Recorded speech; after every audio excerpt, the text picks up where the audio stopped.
Hello everyone, आप सभी का बहुत बहुत स्वागत है। आज की क्लास में हम सभी पुनः कुछ प्रश्नों को करने वाले हैं और यह प्रश्न वन लाइनर है, हिंदी साहित्य आदिकाल से संबंधित है।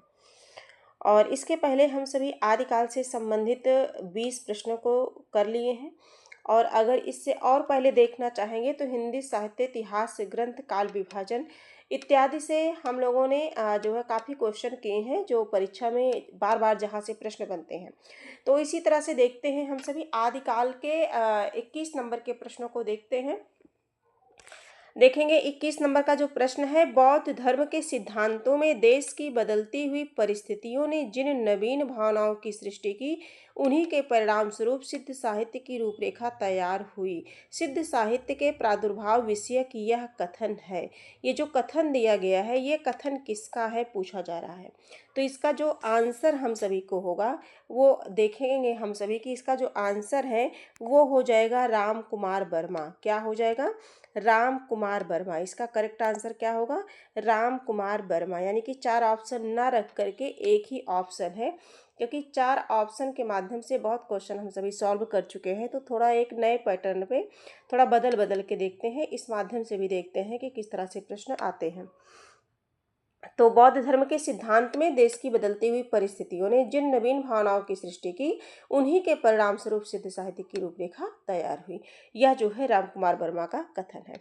आगे हम सभी देखेंगे 22 नंबर के प्रश्नों को देखेंगे। 22 नंबर का प्रश्न है, नागरी प्रचारणी सभा से प्रकाशित पृथ्वीराज रासो के संस्करण को प्रमाणिक मानने वाले विद्वान हैं।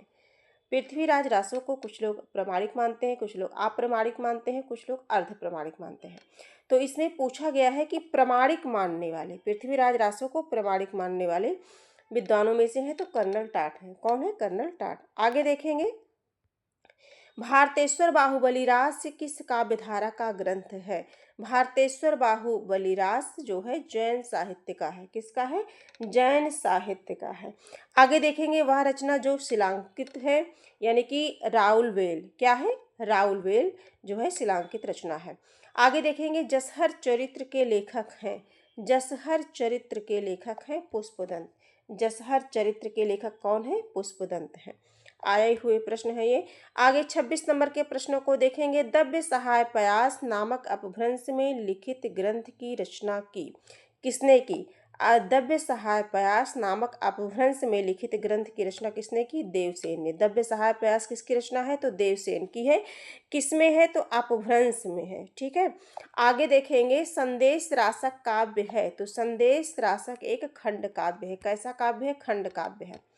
आलवार संतों की संख्या कितनी मानी गई है? आलवार संतों की संख्या टोटल कितनी मानी गई है? 12 मानी गई है। और अगला जो प्रश्न है, कैमास वध प्रमुख घटना है।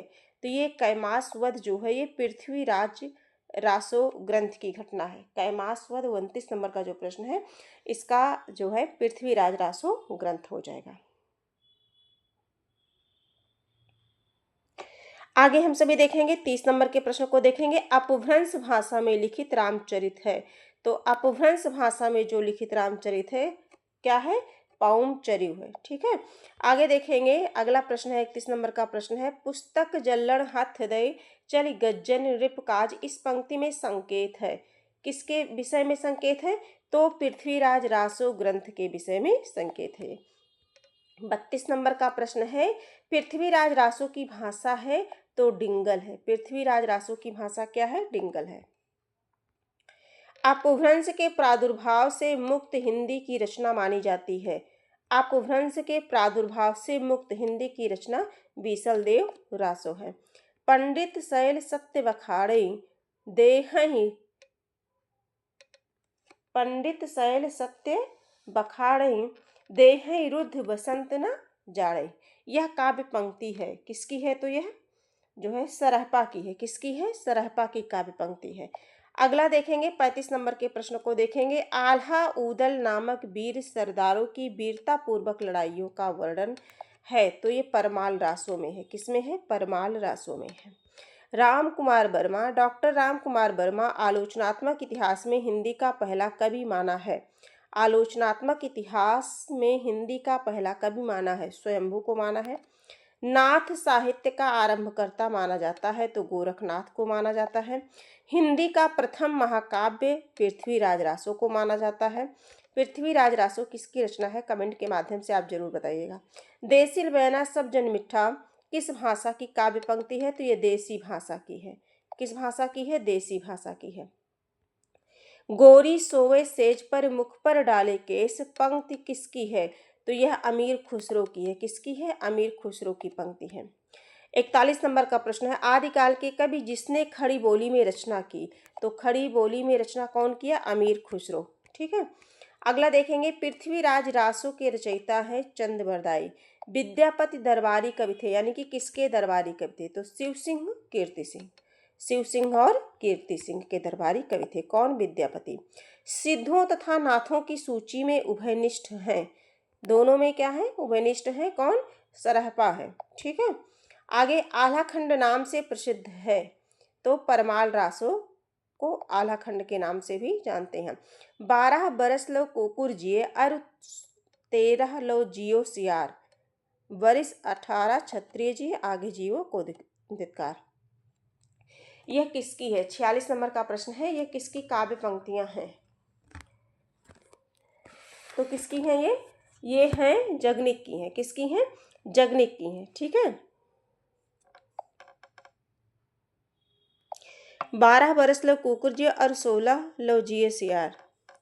ठीक है, ये जगनिक की हैं। आगे देखेंगे, वह कवि जिसको मैथिल कोकिल कहा जाता है? तो विद्यापति को अभिनव जयदेव है ना, कवि कंठाभरण, मैथिल कोकिल इत्यादि के नाम से जाना जाता है। चंद बरदाई दरबारी कवि थे तो पृथ्वीराज चौहान के। किसके थे? पृथ्वीराज चौहान के। रानी केतकी की कहानी के रचनाकार हैं। बहुत बार परीक्षा में ये प्रश्न बना है। इंसा अल्लाह खां, इसे उदयभान चरित के नाम से भी जाना जाता है। आगे देखेंगे, 50 नंबर का प्रश्न है जो इस क्लास का आखिरी प्रश्न है। आध्यात्मिक रंग के चश्मे आजकल बहुत सस्ते हो गए हैं, उन्हें चढ़ाकर जैसे कुछ लोगों ने गीत गोविंद के पदों को आध्यात्मिक संकेत बताया, वैसे ही विद्यापति के इन पदों को भी शुक्ल जी के उक्त कथन का आशय है। ये very very very most important है, क्योंकि ये कथन बहुत बार परीक्षा में आया है और हमेशा अधिकतर पूछा जाता है ये प्रश्न। तो शुक्ल जी के कथन अपने आप में बहुत इंपॉर्टेंट होते हैं, जिनमें ये बहुत इंपॉर्टेंट है, कई बार पूछा गया है। विद्यापति के पद अधिकतम श्रृंगारी हैं। ठीक है, उनके कहने का ये मतलब था। तो आज के लिए इतना ही। आज टोटल हम लोगों ने जो है 20 से लेकर के 50 यानी कि 30 प्रश्नों को हम लोगों ने किया, जो कि 1 लाइनर थे। और ये जो है बार बार यहाँ से प्रश्न बनते हैं। अभी हम सभी जो है कई प्रश्न करेंगे, अगली क्लास में करेंगे, है ना। पीडीएफ पूरी तरह से बन चुकी है और ये सारे बहुत इंपॉर्टेंट प्रश्न हैं। आप बहुविकल्पीय यानी कि प्रैक्टिस करते रहिए और यहाँ भी देखते रहिए कि क्या किस तरह से है, और जान रहे हैं वैसे भी जो परीक्षा है, परीक्षा का जो अपना सब्जेक्ट है जो है उसमें कोई परिवर्तन नहीं हुआ, लेकिन हाँ जीएस जो है 30 नंबर का जो है आ गया है, जीएस जुड़ गया है। 30 नंबर का जीएस हो गया है।